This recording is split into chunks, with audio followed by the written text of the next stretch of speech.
আমি অনুরোধ করব অনন্যা এবং আমরা এভাবে যদি যাই, আজকের নারীদের কাছ থেকে আমার সবচেয়ে বড় জানার ইচ্ছে আপনাদের জার্নি এবং আপনাদের জীবনের এই যে ফাউন্ডেশনটা এত স্ট্রং, এত প্রপার। ছোট্ট করে শুরু করি আমাদের গল্প, কারণ we would want this to be more of an interactive session. And should we start with Ananya? Class 8-এ গিয়ে আমার কাছে দুটো অপশন ছিল, একটা হচ্ছে ডান্সার হওয়ার ইচ্ছে ছিল আর আরেকটা পড়াশোনা নিয়ে এগিয়ে যাওয়ার। তখন আমার মনে আছে মা বাবাও ছিল তখন, বসে বেশ একটা লেকচার হলো, সেশন হলো যে ক্লাস 8-এ ডিসাইড করতে হবে কিন্তু কি করবি, তাহলে পড়াশোনাটা আমরা কমিয়ে দেবো, নাচটা সময়টা বাড়িয়ে দেবো। তো তখন ঠিক করলাম না, নিউট্রিশনিস্ট হব। আমার সেই ক্লাস 8-এর স্বপ্নটা নিয়ে আমি এগিয়ে গেছি।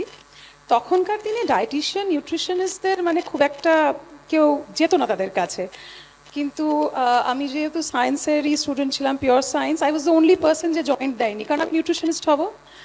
তো ওই সাহস নিয়ে এগিয়ে গেছিলাম এবং পড়াশোনা করেছি। আমার মা বাবা একটাই কথা বলেছেন, যদি কাউকে জ্ঞান দিতে হয় তাহলে তার পেছনে অন্তত 5-6 বছরের জ্ঞান অর্জন করতে হয়।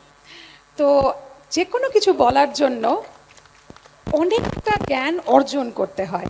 তো আমি এখনও, আমার পেশেন্টরা জানেন, আমি লাইভ সেশনসেও বলি আমি যেটা জানি না সেটা নিয়ে আমি কথা বলি না, আমার ভীষণ ভয় করে, আমি ভুল বলে দিতে পারি।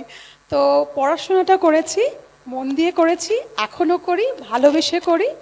আমি যে আজকে ক্লিনিক্যাল নিউট্রিশনিস্ট সেটা কারণ আমি খুব ভালোবাসি আমার পড়াশোনাটাকে। এখনও গল্পের বই বাদ দিয়ে আমি রিসার্চ আর্টিকেলস পড়ি।